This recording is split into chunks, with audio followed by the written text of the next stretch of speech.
प्रिय आत्मा,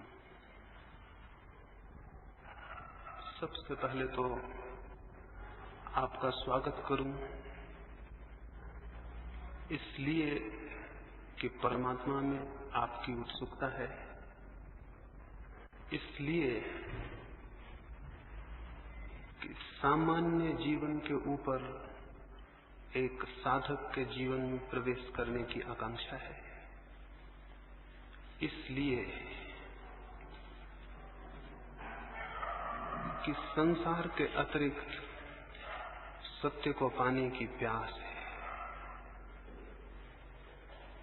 सौभाग्य है उन लोगों का जो सत्य के लिए प्यासे हो सके।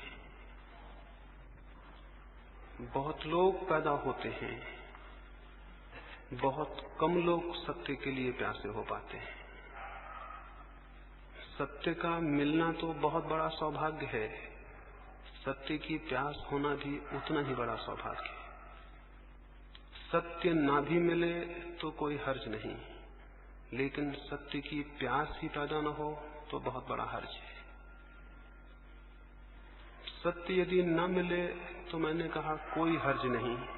हमने चाहा था और हमने प्रयास किया था, हम श्रम किए थे और हमने आकांक्षा की थी, हमने संकल्प बांधा था और हमने जो हमसे बन सकता था वो किया था। और यदि सत्य न मिले तो कोई हर्ज नहीं, लेकिन सत्य की प्यास ही हमें पैदा न हो तो जीवन बहुत दुर्भाग्य से भर जाता है। और मैं आपको ये भी कहूं कि सत्य को पा लेना उतना महत्वपूर्ण नहीं है जितना सत्य के लिए ठीक अर्थों में प्यासे हो जाना है। वो भी एक आनंद है। जो क्षुद्र के लिए प्यासा होता है वो क्षुद्र को पाकर भी आनंद उपलब्ध नहीं करता, और जो विराट के लिए प्यासा होता है वो उसे न भी पा सके तो भी आनंद से भर जाता है। इसे पुनः दोहराऊं, जो क्षुद्र के लिए आकांक्षा करे वो अगर क्षुद्र को पा भी ले तो भी उसे कोई शांति और आनंद उपलब्ध नहीं होता है। और जो विराट की अभीप्सा से भर जाए वो अगर विराट को उपलब्ध ना भी हो सके तो भी उसका जीवन आनंद से भर जाता है।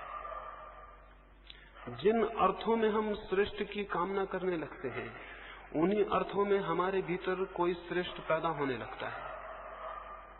कोई परमात्मा या कोई सत्य हमारे बाहर हमें उपलब्ध नहीं होगा, उसके बीज हमारे भीतर हैं और वे विकसित होंगे, लेकिन वे तभी विकसित होंगे जब प्यास की आग और प्यास की तपिश और प्यास की गर्मी हम पैदा कर सकें।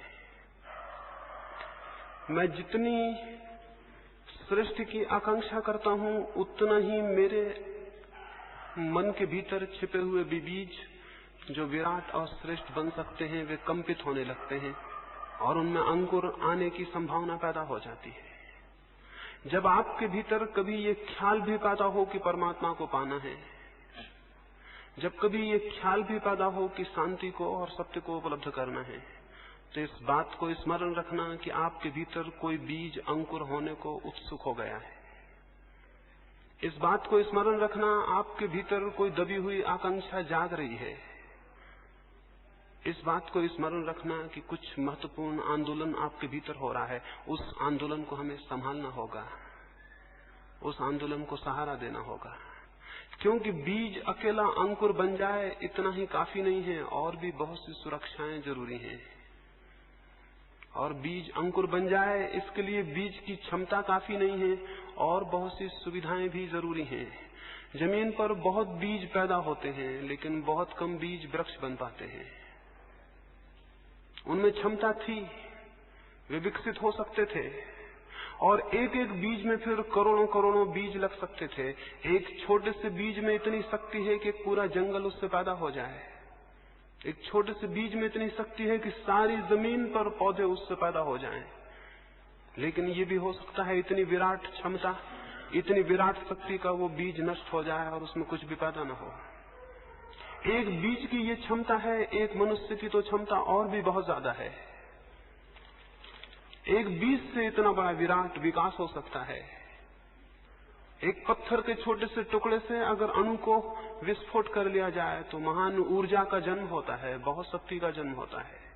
मनुष्य की आत्मा, मनुष्य की चेतना का जो अणु है, अगर वो विकसित हो सके, अगर उसका विस्फोट हो सके, अगर उसका विकास हो सके, तो जिस शक्ति और ऊर्जा का जन्म होता है उसी का नाम परमात्मा है। परमात्मा को हम कहीं पाते नहीं हैं, बल्कि अपने ही विस्फोट से, अपने ही विकास से, जिस ऊर्जा को हम जन्म देते हैं, जिस शक्ति को, उस शक्ति का अनुभव परमात्मा है।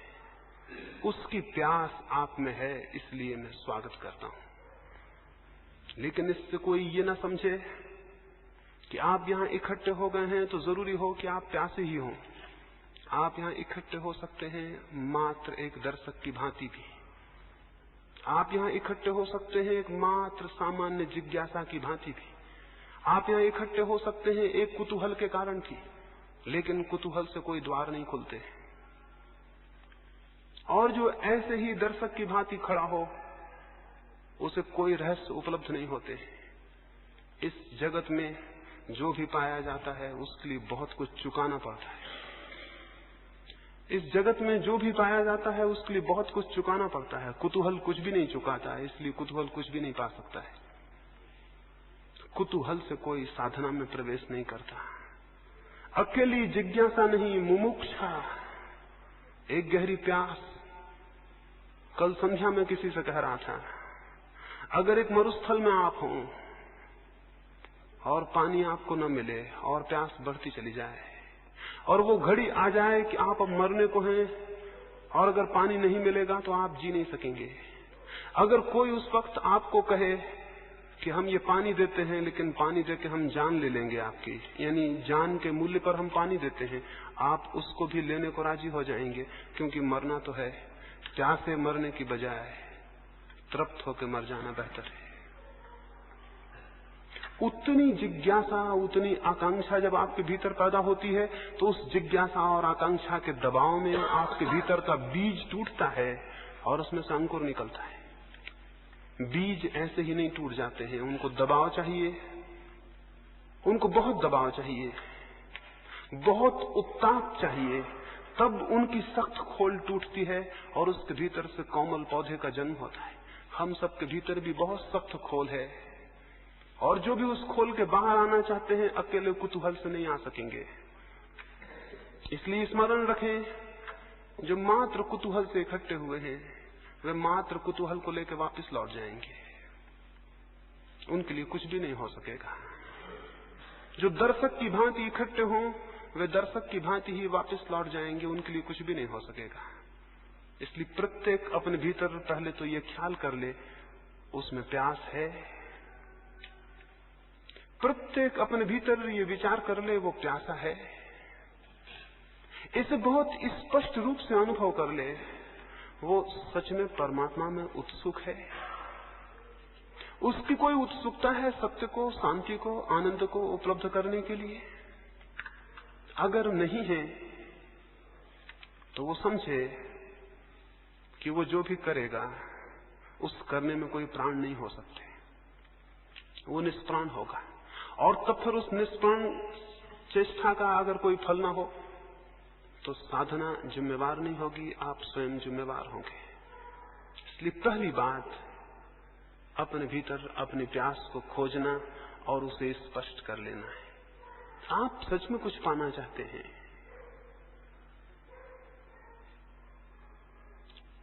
अगर पाना चाहते हैं तो पाने का रास्ता है। एक बार ऐसा हुआ, गौतम बुद्ध एक गांव में ठहरे। एक व्यक्ति ने उनको आके कहा कि आप रोज कहते हैं कि हर एक व्यक्ति मोक्ष पा सकता है, लेकिन हर एक व्यक्ति मोक्ष पा क्यों नहीं लेता है? बुद्ध ने कहा, मेरे मित्र एक काम करो, संध्या को गांव में जाना और सारे लोगों से पूछ के आना वे क्या पाना चाहते हैं। एक फेरिस्त बनाओ, हर एक का नाम लिखो और उसके सामने लिख लाना उनकी आकांक्षा क्या है। वो आदमी गांव में गया, उसने जाके पूछा, उसने एक एक आदमी को पूछा, थोड़े से लोग थे उस गांव में, उन सब ने उत्तर दिए। वो सांझ को वापस लौटा, उसने बुद्ध को आके वो फेरिस्त दी। बुद्ध ने कहा इसमें कितने लोग मोक्ष के आकांक्षी हैं। वो बहुत हैरान हुआ, उसमें एक भी आदमी ने अपनी आकांक्षा में मोक्ष नहीं लिखाया था। बुद्ध ने कहा हर एक आदमी पा सकता है ये मैं कहता हूं, लेकिन हर एक आदमी पाना चाहता है ये मैं नहीं कहता। हर एक आदमी पा सकता है ये बहुत अलग बात है, और हर एक आदमी पाना चाहता है ये बहुत अलग बात है। अगर आप पाना चाहते हैं तो ये आश्वासन माने, अगर आप सच में पाना चाहते हैं तो इस जमीन पर कोई ताकत आपको रोकने में समर्थ नहीं है, और अगर आप नहीं पाना चाहते तो इस जमीन पर कोई ताकत आपको देने में भी समर्थ नहीं है। तो सबसे पहली बात, सबसे पहला सूत्र जो स्मरण रखना है वो ये कि आपके भीतर एक वास्तविक प्यास है। अगर है तो आश्वासन माने कि रास्ता मिल जाएगा, और अगर नहीं है तो कोई रास्ता नहीं है। आपकी प्यास आपके लिए रास्ता बनेगी। दूसरी बात जो मैं प्रारंभिक रूप से यहां कहना चाहूं वो ये है, बहुत बार हम प्यासे भी होते हैं किन्हीं बातों के लिए, लेकिन हम आशा से भरे हुए नहीं होते हैं। हम प्यासे होते हैं लेकिन आशा नहीं होती। हम प्यासे होते हैं लेकिन निराश होते हैं, और जिसका पहला कदम निराशा में उठेगा उसका अंतिम कदम निराशा में समाप्त होगा। इसे भी स्मरण रखें, जिसका पहला कदम निराशा में उठेगा उसका अंतिम कदम भी निराशा में समाप्त होगा। अंतिम कदम अगर सफलता और सार्थकता में जाना है तो पहला कदम बहुत आशा में उठना चाहिए। तो इन 3 दिनों के लिए आपसे कहूंगा, यूं तो पूरे जीवन के लिए कहूंगा, एक बहुत आशा से भरा हुआ दृष्टिकोण। क्या आपको पता है बहुत कुछ इस पर निर्भर करता है आपके चित्त का? क्या आप आशा से भर के किसी काम को कर रहे हैं या निराशा से? अगर आप पहले से निराश हैं तो आप अपने ही हाथ से उस डगाल को काट रहे हैं जिस पर आप बैठे हुए हैं। तो मैं आपको ये कहूं, साधना के संबंध में बहुत आशा से भरा होना बड़ा महत्वपूर्ण है। आशा से भरे हुए होने का मतलब ये है कि अगर इस जमीन पर किसी भी मनुष्य ने सत्य को कभी पाया है, अगर इस जमीन पर मनुष्य के इतिहास में कभी भी कोई मनुष्य आनंद को और चरम शांति को उपलब्ध हुआ है, तो कोई भी कारण नहीं है कि मैं उपलब्ध क्यों नहीं हो सकूंगा। उन लाखों लोगों की तरफ मत देखें जिनका जीवन अंधकार से भरा हुआ है और जिन्हें कोई आशा और कोई किरण और कोई प्रकाश दिखाई नहीं पड़ता। उन थोड़े से लोगों को इतिहास में देखें जिन्हें सत्य उपलब्ध हुआ है। उन बीजों को मत देखें जो वृक्ष नहीं बन पाए और सड़ गए और नष्ट हो गए। उन थोड़े से बीजों को देखें जिनने विकास को उपलब्ध किया और जो परमात्मा तक पहुंचे। और स्मरण रखें कि उन बीजों को जो संभव हो सका वो प्रत्येक बीज को संभव है। एक मनुष्य को जो संभव हुआ है वो प्रत्येक दूसरे मनुष्य को संभव है। मैं आपको ये कहना चाहता हूं कि बीज रूप से आपकी शक्ति उतनी ही है जितनी बुद्ध की, महावीर की, कृष्ण की या क्राइस्ट की। परमात्मा के जगत में इस अर्थों में कोई अन्याय नहीं है कि वहां कम और ज्यादा संभावनाएं दी गई हों। संभावनाएं सबकी बराबर हैं, लेकिन वास्तविकताएं सबकी बराबर नहीं है, क्योंकि हम में से बहुत लोग अपनी संभावनाओं को वास्तविकता में परिणत करने का प्रयास ही कभी नहीं करते।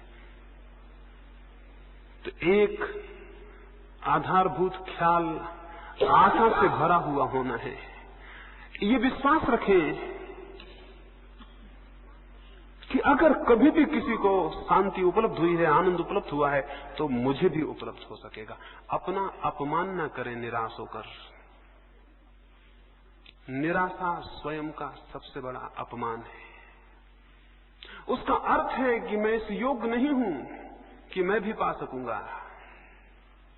मैं आपको कहूं, इस योग्य आप हैं, निश्चित पा सकेंगे। देखें, निराशा में भी जीवन भर चलकर देखा है, आशा में इन 3 दिन चल के देखें। इतनी आशा से भर के चलें कि होगी घटना, जरूर घटना घटेगी। क्यों? ये हो सकता है आप आशा से भरे हों, लेकिन बाहर की दुनिया में हो सकता है कोई काम आप आशा से भरे हों तो भी न कर पाएं, लेकिन भीतर की दुनिया में आशा बहुत बड़ा रास्ता है। जब आप आशा से भरते हैं तो आपका कण कण आशा से भर जाता है, आपका रोआ रोआ आशा से भर जाता है, आपकी श्वास श्वास आशा से भर जाती है, आपके विचारों पर आशा का प्रकाश भर जाता है और आपके प्राण के स्पंदन में, आपकी हृदय की धड़कन में आशा व्याप्त हो जाती है। आपका पूरा व्यक्तित्व जब आशा से भर जाता है तो भूमिका बनती है कि आप कुछ कर सकेंगे। और निराशा का भी व्यक्तित्व होता है, कण कण रो रहा है, उदास है, थका है, डूबा हुआ है, कोई प्राण नहीं है, सब जिससे कि आदमी जिंदा नाम मात्र को हो और मरा हुआ है। ऐसा आदमी किसी प्रयास पर निकलेगा, किसी अभियान पर, तो क्या पा सकेगा? और आत्मिक जीवन का अभियान सबसे बड़ा अभियान है। इससे बड़ी कोई चोटी नहीं है जिसको कोई मनुष्य कभी चाहा हो, इससे बड़ी कोई गहराई नहीं है समुद्रों की जिसमें मनुष्य ने कभी डुबकी लगाई हो। स्वयं की गहराई सबसे बड़ी गहराई है और स्वयं की ऊंचाई सबसे बड़ी ऊंचाई है। इस अभियान पर जो निकला हो उसे बड़ी आशाओं से भरा हुआ होना चाहिए। तो मैं आपको कहूंगा 3 दिन आशा की एक भाव स्थिति को कायम रखें। आज रात ही जब सोएं तो बहुत आशा से भरे हुए सोएं और ये विश्वास लेकर सोएं कि कल सुबह जब आप उठेंगे तो कुछ होगा, कुछ हो सकेगा, कुछ किया जा सकेगा।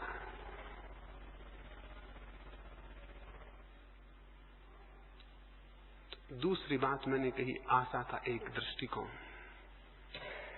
आशा के इस दृष्टिकोण के साथ ही ये भी आपको स्मरण दिला दूं, इन पीछे कुछ वर्षों के अनुभव से इस नतीजे पर पहुंचा हूं कि हमारी निराशा इतनी गहरी है कि जब हमें कुछ मिलना भी शुरू होता है तो निराशा के कारण दिखाई नहीं पड़ता। अभी मेरे पास एक व्यक्ति आते थे, वो अपनी पत्नी को मेरे पास लाए। उन्होंने पहले दिन जब वो आए थे तो मुझे कहा कि मेरी पत्नी को नींद नहीं आती, बिल्कुल नींद नहीं आती बिना दवा के, और दवा से भी 3-4 घंटे से ज्यादा नींद नहीं आती। और मेरी पत्नी भयभीत है, अनजाने भय उसे परेशान किए रहते हैं। घर के बाहर निकलती है तो डरती है, घर के भीतर होती है तो डरती है कि मकान ना गिर जाए। अगर पास में कोई ना हो तो घबराती है कि अकेले में कहीं मृत्यु ना हो जाए, इसलिए पास में कोई होना ही चाहिए। रात को सब दवाइयां अपने पास में रख के सोती है कि बीच रात में कोई खतरा ना हो जाए। वो मुझे अपनी पत्नी की ये भय की और निराशा की हालत बताए। मैंने उनको कहा कि ध्यान का ये छोटा सा प्रयोग शुरू करिए, लाभ होगा। उन्होंने प्रयोग शुरू किया। 7 दिन बाद वो मुझे मिले। मैंने उनसे पूछा क्या हुआ, कैसा है? वो बोले अभी कुछ खास नहीं हुआ, बस नींद भर आने लगी है। उन्होंने मुझसे कहा अभी कुछ खास नहीं हुआ, बस नींद भर आने लगी है। 7 दिन बाद वो मुझे फिर मिले। मैंने उनसे पूछा क्या हुआ? बोले अभी कुछ खास नहीं हुआ, थोड़ा सा भय दूर हो गया है। वो 7 दिन बाद मुझे फिर मिले। मैंने उनसे पूछा कुछ हुआ? वो बोले अभी कुछ विशेष तो नहीं हुआ, ये थोड़ी नींद आ जाती है, भय कम हो गया, दवाइयां अपने पास नहीं रखती, और कुछ खास नहीं हुआ। इसको मैं निराशा की दृष्टि कहता हूं। और ऐसे आदमी को कुछ हो भी जाए तो उसे पता नहीं चलेगा। ये दृष्टि तो बुनियाद से गलत है। इसका तो मतलब है इस आदमी को कुछ हो नहीं सकता, अगर हो भी जाए तो भी उसे कभी पता नहीं चलेगा कि कुछ हुआ। और बहुत कुछ हो सकता था जो कि रुक जाएगा। तो आशा के इस दृष्टिकोण के साथ साथ प्रसंगवशात मैं आपसे ये कहूं, इन 3 दिनों में जो घटित हो उसको स्मरण रखें और जो घटित ना हो उसको बिल्कुल स्मरण ना रखें। इन 3 दिनों में जो घटित हो उसको स्मरण रखें और जो घटित ना हो, जो ना हो पाए, उसे बिल्कुल स्मरण ना रखें। स्मरणीय वो है जो घटित हुआ हो। थोड़ा सा कण भी अगर लगे शांति का, उसको पकड़ें, वो आपको आशा देगा और गतिमान करेगा। और अगर आप उसको पकड़ते हैं जो नहीं हुआ, तो आपकी गति अवरुद्ध हो जाएगी और जो हुआ है वो भी मिट जाएगा। तो इन 3 दिनों में ये भी स्मरण रखें कि इन ध्यान के प्रयोगों में जो थोड़ा सा आपको अनुभव हो उसको स्मरण रखें, उसको आधार बनाएं आगे के लिए। जो न हो उसको आधार न बनाएं। मनुष्य जीवन भर इसी दुख में रहता है। जो उसे मिलता है उसे भूल जाता है और जो उसे नहीं मिलता उसका स्मरण रखता है। ऐसा आदमी गलत आधार पर खड़ा है। वैसा आदमी बने जिससे जो मिला है उसे स्मरण रखे और उस आधार पर खड़ा हो। अभी मैं पढ़ता था,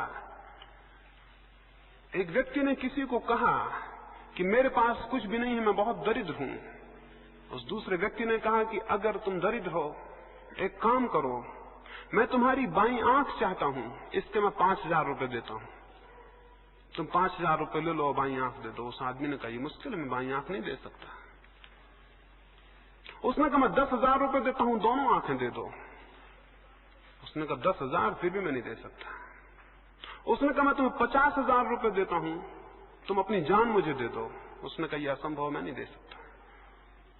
उस आदमी ने कहा तब तो तुम्हारे पास बहुत कुछ है जिसका बहुत दाम है। तुम्हारे पास 2 आंखें हैं जिनको तुम 10,000 में देने को राजी नहीं हो, लेकिन तुम कह रहे थे मेरे पास कुछ भी नहीं है। मैं उस आदमी और उस विचार की बात आपसे कह रहा हूं जो आपके पास है, उसको स्मरण रखें, और जो साधना में मिले थोड़ा सा, रत्ती भर भी मिले, उसे स्मरण रखें, उसकी विचार करें, उसकी चर्चा करें। उसके आधार से और मिलने का रास्ता बनेगा, क्योंकि आशा बढ़ेगी। और जो नहीं मिला, एक महिला मेरे पास आती थी, पढ़ी लिखी हैं, एक कॉलेज में प्रोफेसर हैं, संस्कृत की विद्वान हैं। वो मेरे पास आती थी, एक 7 दिन का प्रयोग चलता था ध्यान का, उसमें आती थी। पहले दिन वो प्रयोग करने के बाद उठी और बाहर जाके मुझसे कहीं क्षमा करें, अभी मुझे आज कोई ईश्वर के दर्शन नहीं हुए। पहले दिन वो प्रयोग किए और बाहर जाके मुझसे कहीं क्षमा करें, अभी मुझे कोई ईश्वर के दर्शन नहीं हुए। मैंने कहा अगर ईश्वर के दर्शन हो जाते तो ही खतरे की बात होती, क्योंकि इतना सस्ता जो ईश्वर मिल जाए उसे सिर्फ शायद आप किसी मतलब का भी ना समझते। और मैंने उनसे कहा कि जो ये आकांक्षा करे कि वो 10 मिनट आंख बंद करके बैठ गया है, इसलिए ईश्वर को पाने का हकदार हो गया है, उससे ज्यादा मूढ़तापूर्ण और कोई वृत्ति और विचार नहीं हो सकता। तो मैं आपसे ये कहता हूं कि जो थोड़ा सा भी शांति की किरण आपको मिले, उसे आप सूरज समझें। इसलिए सूरज समझें कि उसी किरण का सहारा पकड़ के आप सूरज तक पहुंच जाएंगे। इस अंधकार से भरे कमरे में अगर मैं बैठा हूं और एक मुझे थोड़ी सी किरण दिखाई पड़ती हो, तो मेरे पास 2 रास्ते हैं। एक तो मैं ये कहूं ये किरण क्या, अंधकार इतना घना है, इस किरण से क्या होगा, अंधकार इतना ज्यादा है। एक रास्ता ये भी है कि मैं ये कहूं कि अंधकार कितना ही हो, लेकिन एक किरण मुझे उपलब्ध है, और अगर मैं इसकी दिशा में इसका अनुगमन करूं तो मैं वहां तक पहुंच जाऊंगा जहां से किरण पैदा हुई और जहां सूरज होगा। तो मैं आपको अंधकार ज्यादा हो तो भी उसे विचार करने को नहीं कहता, किरण छोटी हो तो भी उस पर ही विचार को खड़ा करने को कहता हूं। इससे आशा की दृष्टि खड़ी होगी। अन्यथा हमारे जीवन बड़े उल्टे हैं। अगर मैं आपको एक गुलाब के फूल के पौधे के पास ले जाऊं और आपको पौधा दिखाऊं, तो शायद आप मुझसे कहें कि इसमें क्या है, भगवान कैसा अन्यायी है, 2-4 तो फूल हैं, हजारों कांटे हैं। एक दृष्टि ये भी है कि गुलाब के पास जाके हम ये कहें कि भगवान कैसा अन्यायी है, हजारों कांटे हैं, कहीं 1-8 फूल है। इसको कहने का एक ढंग और भी हो सकता है, एक दृष्टि और भी हो सकती है, एक और अप्रोच हो सकती है कि कोई आदमी उसी पौधे के पास जाके ये कहे कि भगवान कैसा अद्भुत है कि जहां लाखों कांटे हैं उनमें भी एक फूल खिल जाता है। कोई इसे यूं भी देख सकता है कि कहे कि जहां लाखों कांटे हैं उनमें भी एक फूल खिल जाता है, दुनिया अद्भुत है। कांटों के बीच भी फूल के खिलने की संभावना कितनी आश्चर्यजनक है। तो मैं आपको दूसरी दृष्टि रखने को कहूंगा इन 3 दिनों में। छोटी सी भी आशा की जो भी झलक आपको मिले साधना में, उसको आधार बनाएं, उसको संबल बनाएं। तीसरी बात,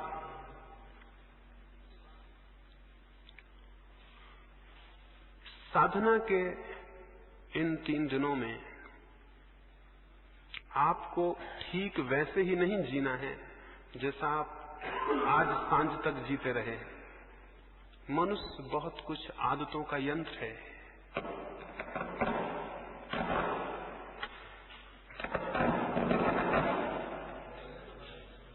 तो ठीक चल रहा है, कुछ नहीं करूं।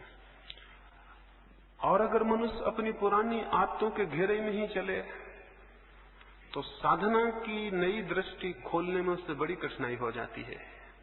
तो थोड़े से परिवर्तन करने को मैं आपसे कहूंगा। एक परिवर्तन तो मैं आपसे ये कहूंगा कि इन 3 दिनों में आप ज्यादा बातचीत ना करें। बातचीत इस सदी की सबसे बड़ी बीमारी है, और आपको पता नहीं कि आप कितनी बातें कर रहे हैं। सुबह से सांझ तक, जब तक आप जाग रहे हैं, बातें कर रहे हैं, या तो किसी से कर रहे हैं, अगर फिर कोई मौजूद नहीं है तो अपने भीतर खुद से ही कर रहे हैं।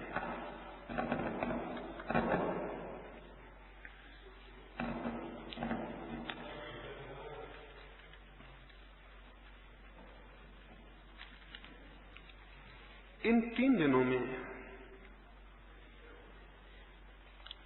इसका बहुत सजग प्रयास करें कि आपकी बातचीत की जो बहुत यांत्रिक आदत है वो न चले। एक ही कर देना, उसे बंद कर दें। एक ही कर देना। आदत है हमारी, ये साधक के जीवन में बहुत संघातक है।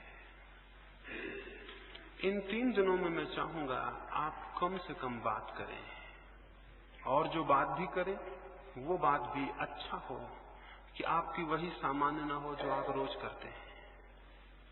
आप क्या रोज बातें कर रहे हैं, उसका कोई बहुत मूल्य है? आप उसे नहीं करेंगे तो कोई नुकसान है?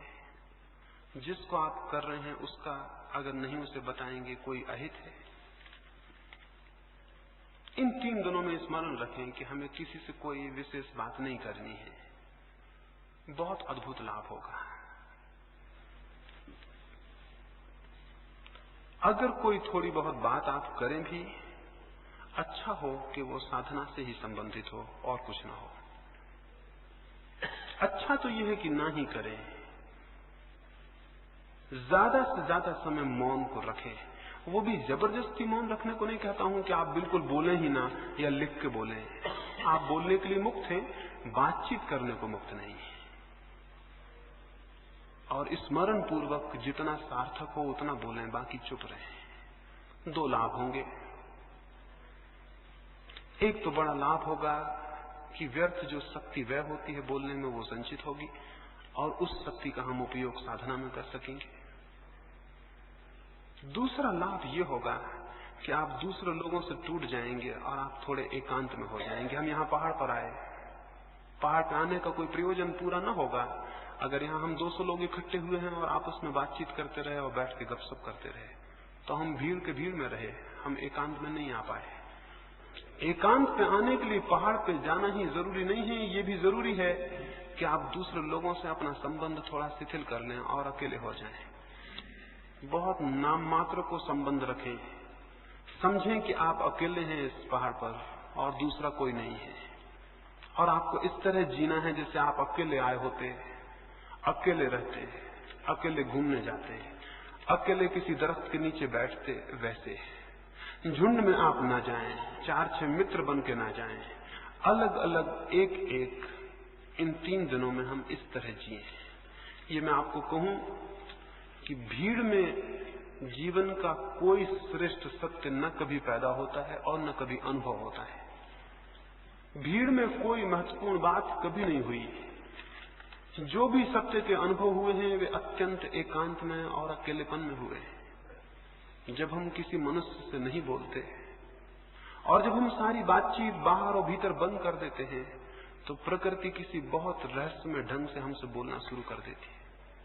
वो शायद हमसे निरंतर बोल रही है, लेकिन हम अपनी बातचीत में इतने व्यस्त हैं कि वो धीमी सी आवाज हमें सुनाई नहीं पड़ती।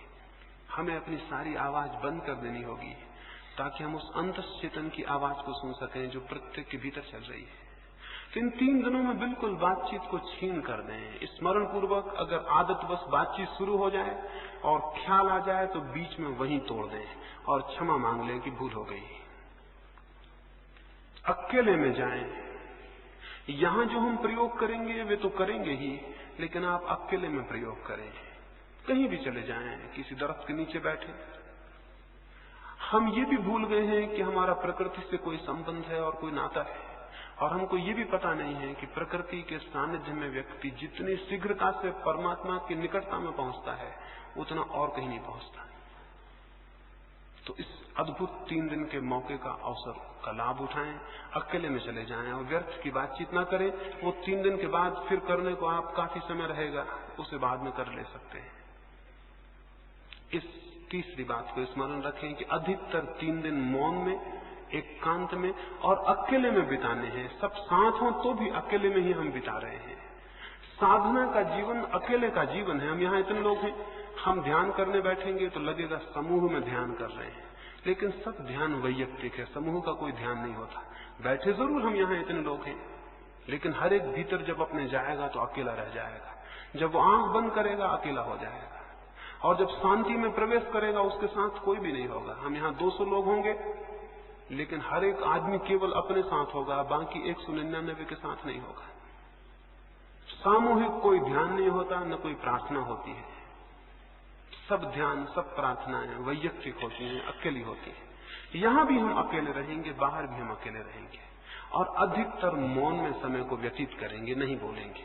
इतना ही काफी नहीं है कि नहीं बोलेंगे, अंतस में भी स्मरण रखेंगे कि व्यर्थ की जो निरंतर बकवास चल रही है भीतर आपके, आप खुद ही बोल रहे हैं, खुद ही उत्तर दे रहे हैं, उसे भी शिथिल रखेंगे, उसे भी छोड़ेंगे। अगर भीतर वो शिथिल न होती हो, बहुत स्पष्ट भीतर आदेश दें कि बकवास बंद कर दो, बकवास मुझे पसंद नहीं है, अपने भीतर स्वयं से कहें। ये भी मैं आपको कहूं कि साधना के जीवन में अपने से कुछ आदेश देना बहुत महत्वपूर्ण है। कभी आदेश दे के देखें, अकेले में बैठ जाएं, अपने मन को कह दें कि बकवास बंद, और मुझे ये पसंद नहीं है, और आप हैरान होंगे कि झटके से बातचीत भीतर टूटेगी। 3 दिन स्मरण पूर्वक भीतर आदेश दे दें कि बातचीत मुझे नहीं करनी है। आप 3 दिन में पाएंगे कि अंतर पड़ा है और क्रमशः भीतर की बातचीत बंद हुई है। 5वीं बात, कुछ शिकायतें हो सकती हैं, कोई तकलीफ हो सकती है, 3 दिन उसका कोई ख्याल नहीं करेगा। कोई छोटी मोटी तकलीफ हो, अड़चन हो, उसका कोई ख्याल नहीं करेगा। हम किन्हीं सुविधाओं के लिए यहाँ इकट्ठे नहीं हुए। अभी मैं एक चीनी साध्वी का जीवन पढ़ता था। वो एक गांव में गई थी। उस गांव में थोड़े से मकान थे। उसने उन मकानों के सामने जाके, सांझ हो रही थी, रात पड़ने को थी, वो अकेली साध्वी थी। उसने लोगों से कहा कि मुझे घर में ठहर जाने दें। अपरिचित स्त्री। फिर उस गांव में जो लोग रहते थे वो उनके धर्म के मानने वाली नहीं थी। लोगों ने अपने दरवाजे बंद कर लिए। दूसरा गांव बहुत दूर था, और रात और अकेली उसे उस रात खेत में जाके सोना पड़ा। वो एक चेरी के दरख्त के नीचे जाके चुपचाप सो गई। रात 2 बजे उसकी नींद खुली। सर्दी थी और सर्दी की वजह से उसकी नींद खुल गई। उसने देखा फूल सब खिल गए हैं और दरख्त पूरा फूलों से लदा है, और चांद ऊपर आ गया है, और बहुत अद्भुत चांदनी है। और उसने उस आनंद के क्षण को अनुभव किया। सुबह वो उस गांव में गई और उनको धन्यवाद दिया जिन्होंने रात्रि द्वार बंद कर लिए थे। और उन्होंने पूछा, काहे का धन्यवाद? उसने कहा, तुमने अपने प्रेमवश, तुमने मुझ पर करुणा और दया करके रात अपने द्वार बंद कर लिए, उसका धन्यवाद। मैं एक बहुत अद्भुत क्षण को उपलब्ध कर सकी। मैंने चेरी के फूल खिले देखे, और मैंने पूरा चांद देखा, और मैंने कुछ ऐसा देखा जो मैंने जीवन में नहीं देखा था। और अगर आपने मुझे जगह दे दी होती तो मैं वंचित रह जाती। तब मैं समझी कि उनकी करुणा, कि उन्होंने क्यों मेरे लिए द्वार बंद कर रखे। ये एक दृष्टि है, एक कौन है। आप भी हो सकता था उस रात द्वार से लौटा दिए गए होते, तो शायद आप इतने गुस्से में होते रात भर, और उन लोगों के प्रति इतनी आपके मन में घृणा और इतने क्रोध होता कि शायद आपको जब चेरी में फूल खिलते तो दिखाई नहीं पड़ते, और जब चांद ऊपर आता तो आपको पता नहीं चलता। धन्यवाद तो बहुत दूर था, आप ये सब अनुभव भी नहीं कर पाते। जीवन में एक और स्थिति भी है जब हम प्रत्येक चीज के प्रति धन्यवाद से भर जाते हैं। साधक स्मरण रखें कि उन्हें इन 3 दिनों में प्रत्येक चीज के प्रति धन्यवाद से भर जाना है। जो मिलता है उसके लिए धन्यवाद, जो नहीं मिलता उससे कोई प्रयोजन नहीं। उस भूमिका में अर्थ पैदा होता है, उस भूमिका में भीतर एक निश्चिंतता पैदा होती है, एक सरलता पैदा होती है। और अंतिम रूप से एक बात और, इन 3 दिनों में हम निरंतर प्रयास करेंगे अंतःप्रवेश का, ध्यान का, समाधि का। उस प्रवेश के लिए एक बहुत प्रगाढ़ संकल्प की जरूरत है। प्रगाढ़ संकल्प का यह अर्थ है, हमारा जो मन है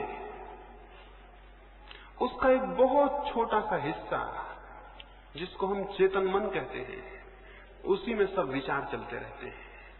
उससे बहुत ज्यादा गहराइयों में हमारा 9 हिस्सा मन और है। अगर हम मन के 10 खंड करें तो एक खंड हमारा कॉन्शस है, चेतन है, 9 खंड हमारे अचेतन और अनकॉन्शस है। इस एक खंड में ही हम सब सोचते विचारते हैं। 9 खंडों में उसकी कोई खबर नहीं होती, 9 खंडों में उसकी कोई सूचना नहीं पहुंचती। हम यहां सोच लेते हैं कि ध्यान करना है, समाधि में उतरना है, लेकिन हमारे मन का बहुत सा हिस्सा अपरिचित रह जाता है। वो अपरिचित हिस्सा हमारा साथ नहीं देगा, और अगर उसका साथ हमें नहीं मिला तो सफलता बहुत मुश्किल है। उसका साथ मिल सके इसके लिए संकल्प करने की जरूरत है, और संकल्प मैं आपको समझा दूं कैसा हम करेंगे। अभी यहां संकल्प करके उठेंगे, और फिर जब रात्रि में आप अपने बिस्तरों पे जाएं तो 5 मिनट के लिए उस संकल्प को पुनः दोहराएं, और उस संकल्प को दोहराते दोहराते ही नींद में सो जाएं। संकल्प को पैदा करने का जो प्रयोग है वो मैं आपको समझा दूं, उसे हम यहां भी करेंगे और रोज नियमित करेंगे। संकल्प से मैंने आपको समझाया कि आपका पूरा मन, चेतन और अचेतन, इकट्ठे रूप से ये भाव कर ले कि मुझे शांत होना है, मुझे ध्यान को उपलब्ध होना है। जिस रात्रि गौतम बुद्ध को समाधि उपलब्ध हुई, उस रात वे अपने बोधि वृक्ष के नीचे बैठे और उन्होंने कहा, अब जब तक मैं परम सत्य को उपलब्ध ना हो जाऊं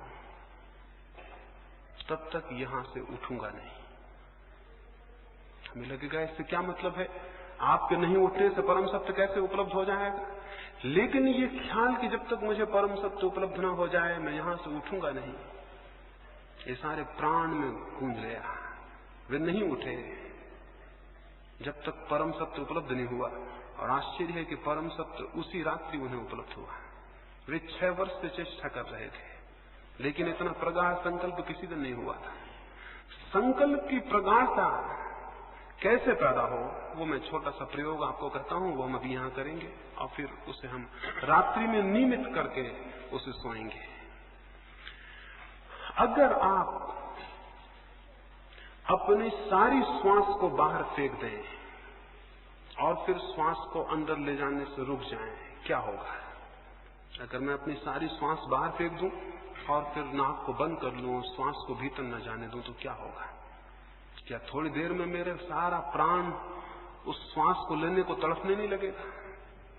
क्या मेरा रोआ रोआ और मेरे शरीर के जो लाखों कोष्ठ हैं वो मांग नहीं करने लगेंगे कि हवा चाहिए, हवा चाहिए? जितनी देर में रोकूंगा उतना ही मेरे गहरे अचेतन का हिस्सा पुकारने लगेगा, हवा चाहिए। जितनी देर में रोके रहूंगा उतनी ही मेरे प्राण के नीचे के हिस्से भी चिल्लाने लगेंगे, हवा चाहिए। अगर मैं आखिरी क्षण तक रोके रहूं तो मेरा पूरा प्राण मांग करने लगेगा, हवा चाहिए। क्योंकि ये सवाल आसान नहीं है कि ऊपर का हिस्सा ही कहे। अब ये जीवन और मृत्यु का सवाल है तो नीचे के हिस्से भी पुकारेंगे कि हवा चाहिए। इस क्षण की स्थिति में जबकि पूरे प्राण हवा को मांगते हो, तब आप अपने मन में ये संकल्प सतत दोहराएं कि मैं ध्यान में प्रवेश करके रहूंगा। उन क्षणों में जब आपके पूरे प्राण श्वास मांगते हो, तब आप अपने मन में ये भाव दोहराते रहें कि मैं ध्यान में प्रवेश करके रहूंगा। ये मेरा संकल्प है कि मैं ध्यान में प्रवेश करके रहूंगा। उस वक्त आपका मन ये दोहराता रहे। उस वक्त आपके प्राण श्वास मांग रहे होंगे और आपका मन ये दोहराएगा। जितनी गहराई तक प्राण कंपित होंगे उतनी गहराई तक आपका ये संकल्प प्रविष्ट हो जाएगा। और अगर आपने पूरे प्राण कंपित हालत में इस वाक्य को दोहराया तो ये संकल्प प्रगाढ़ हो जाएगा। प्रगाढ़ का मतलब ये है कि वो आपके अचेतन अनकॉन्शियस माइंड तक प्रविष्ट हो जाए। इसे हम रोज ध्यान के पहले भी करेंगे, रात्रि में सोते समय भी आप इसे करके सोएंगे। इसे करेंगे फिर सो जाएंगे। जब आप सोने लगेंगे तब भी आपके मन में ये सतत ध्वनि बनी रहे कि मैं ध्यान में प्रविष्ट होकर रहूंगा, ये मेरा संकल्प है कि मुझे ध्यान में प्रवेश करना है। ये वचन आपके मन में गूंजता रहे और गूंजता रहे और आप कब सो जाएं आपको पता ना पड़े। सोते समय चेतन मन तो बेहोश हो जाता है और अचेतन मन के द्वार खुलते हैं। अगर उस वक्त आपके मन में ये बात गूंजती रही तो ये अचेतन परतों में प्रविष्ट हो जाएगी और आप इसका परिणाम देखेंगे। इन 3 दिनों में ही परिणाम देखेंगे। संकल्प को प्रगाढ़ करने का उपाय आप समझे। उपाय है सबसे पहले धीमे धीमे पूरी सांस भर लेना, पूरे प्राणों में, पूरे फेफड़ों में सांस भर जाए जितनी भर सके। जब सांस पूरी भर जाए तब भी मन में ये भाव गूंजता रहे कि मैं संकल्प करता हूं कि ध्यान में प्रविष्ट होकर रहूंगा। ये वाक्य गूंजता ही रहे। फिर श्वास बाहर फेंकी जाए तब भी ये वाक्य गूंजता रहे कि मैं संकल्प करता हूं कि मैं ध्यान में प्रवेश करके रहूंगा। ये वाक्य दोहरता रहे। फिर सांस फेंकते जाएं बाहर। एक घड़ी आएगी आपको लगेगा आप श्वास भीतर बिल्कुल नहीं है, तब भी थोड़ी है, उसे भी फेंकें और वाक्य को दोहराते रहें। आपको लगेगा आप बिल्कुल नहीं है, तब भी है, आप उसे भी फेंकें। आप घबराएं ना, आप पूरी सांस कभी नहीं फेंक सकते हैं। यानी इसमें घबराने का कोई कारण नहीं, आप पूरी सांस कभी फेंक ही नहीं सकते हैं। इसलिए जितना आपको लगे कि अब बिल्कुल नहीं, उस वक्त भी थोड़ी है, उसको भी फेंकें। जब तक आपको बने उसे फेंकते जाएं और मन में ये गूंजता रहे कि मैं संकल्प करता हूं कि मैं ध्यान में प्रवेश करके रहूंगा। ये अद्भुत प्रक्रिया है। इसके माध्यम से आपके अचेतन परतों में विचार प्रविष्ट होगा, संकल्प प्रविष्ट होगा और उसके परिणाम आप कल सुबह से ही देखेंगे। तो एक तो संकल्प को प्रगाढ़ करना है। उसको भी हम जब अलग होंगे यहां से तो उस प्रयोग को करेंगे। उसको 5 बार करना है, यानी 5 बार श्वास को फेंकना और रोकना है और 5 बार निरंतर उस भाव को अपने भीतर दोहराना है। जिनको कोई हृदय की बीमारी हो या कोई तकलीफ हो वो उसे बहुत ज्यादा तेजी से नहीं करेंगे, उसे बहुत आहिस्ता करेंगे, जितना उनको सरल मालूम पड़े और तकलीफ न मालूम पड़े। ये जो संकल्प की बात है इसको मैंने कहा कि रोज रात्रि को इन 3 दिनों में सोते समय करके सोना है। सोते वक्त जब बिस्तर पर आप लेट जाएं इसी भाव को करते करते क्रमशः नींद में विलीन हो जाना है।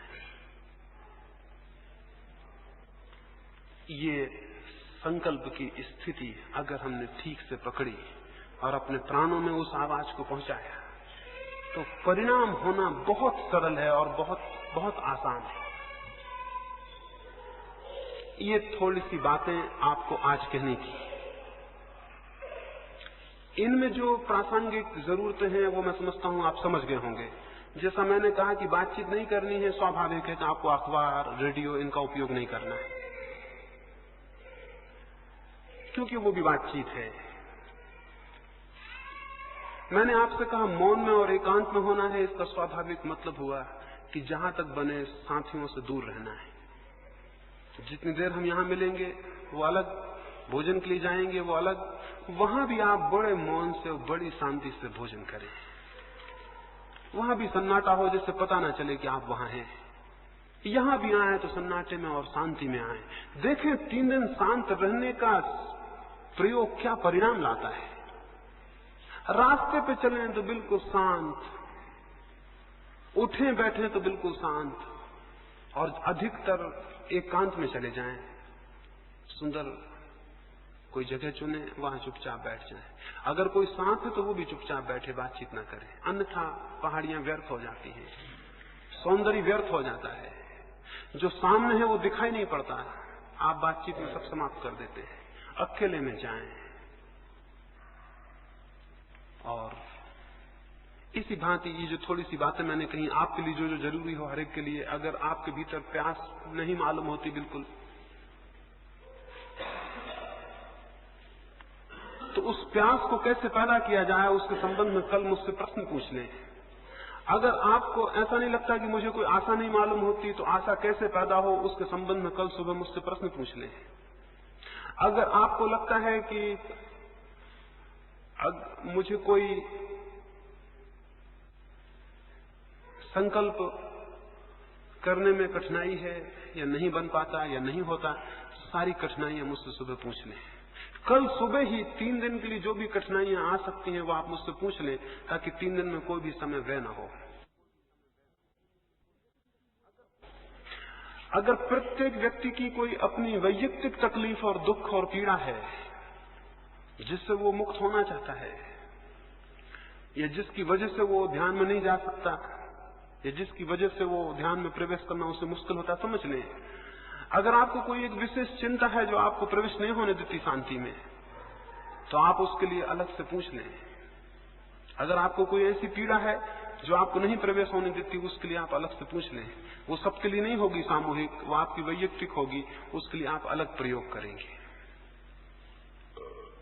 और जो भी तकलीफ हो वो स्पष्ट सुबह रख दें, ताकि हम 3 दिन के लिए व्यवस्थित हो जाएं।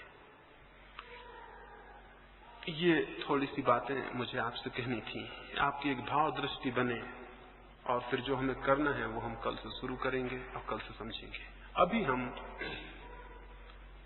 थोड़े थोड़े सब फासले पे बैठ जाएंगे, हाल तो बड़ा है, सब फासले पे बैठ जाएंगे ताकि हम संकल्प का प्रयोग करें और फिर हम यहां से विदा हों।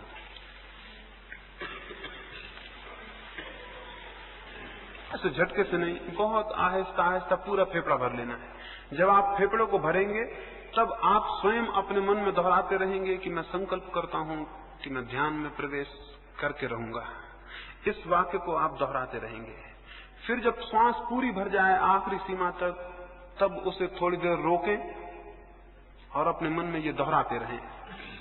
घबराहट बढ़ेगी, मन होगा बाहर फेंक दें, तब भी थोड़ी देर रोकें और इस वाक्य को दोहराते रहें। फिर श्वास को धीरे धीरे बाहर निकालें, तब भी वाक्य दोहरता रहे। फिर सारी श्वास बाहर निकालते जाएं, आखिरी सीमा तक लगे तब भी निकाल दें, तब भी वाक्य दोहरता रहे। फिर अंदर जब खाली हो जाए उस खालीपन को रोकें, श्वास को अंदर न लें, फिर दोहरता रहे वाक्य अंतिम समय तक। फिर धीरे धीरे श्वास को अंदर लें। ऐसा 5 बार। एक बार का मतलब हुआ एक दफा अंदर लेना और बाहर छोड़ना, एक बार। इस तरह 5 बार क्रमशः धीरे धीरे सब करें। जब 5 बार कर चुके हैं तब बहुत आहिस्ता से रीढ़ को सीधा रख के ही फिर धीमे धीमे श्वास लेते रहें और 5 मिनट विश्राम से बैठे रहें। ऐसा कोई 10 मिनट हम यहाँ प्रयोग करें। फिर चुपचाप सारे लोग चले जाएंगे, बातचीत का स्मरण रखेंगे, अभी से उसको शुरू कर देना है। शिविर शुरू हो गया इस अर्थों में। सोते समय फिर इस प्रयोग को 5-7 दफा करें, जितनी देर आपको अच्छा लगे। फिर सो जाएं।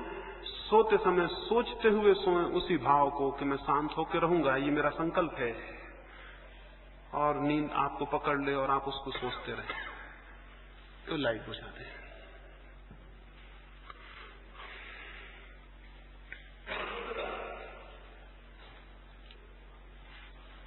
जब आपका 5 बार हो जाए तो आप चुपचाप अपना अपना बैठ के थोड़ी धीमी सांस लेते हुए बैठे रहेंगे।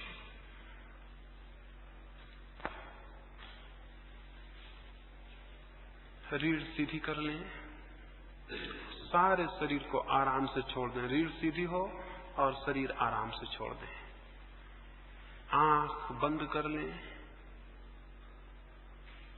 बहुत शांति से श्वास को अंदर लें और जैसा मैंने कहा वैसा प्रयोग 5 बार करें।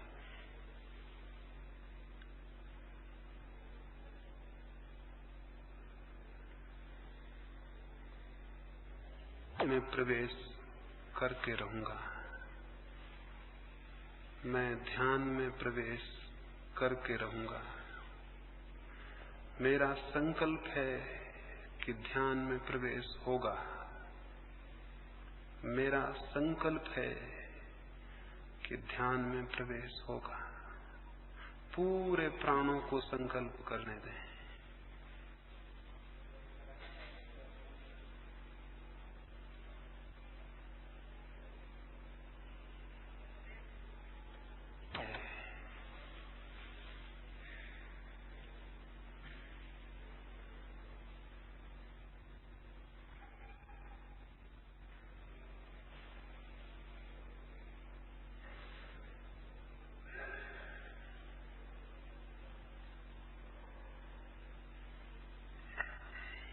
कि ध्यान में प्रवेश होगा। पूरे प्राण में ये बात गूंज जाए ये अंतश्चेतन तक उतर जाए।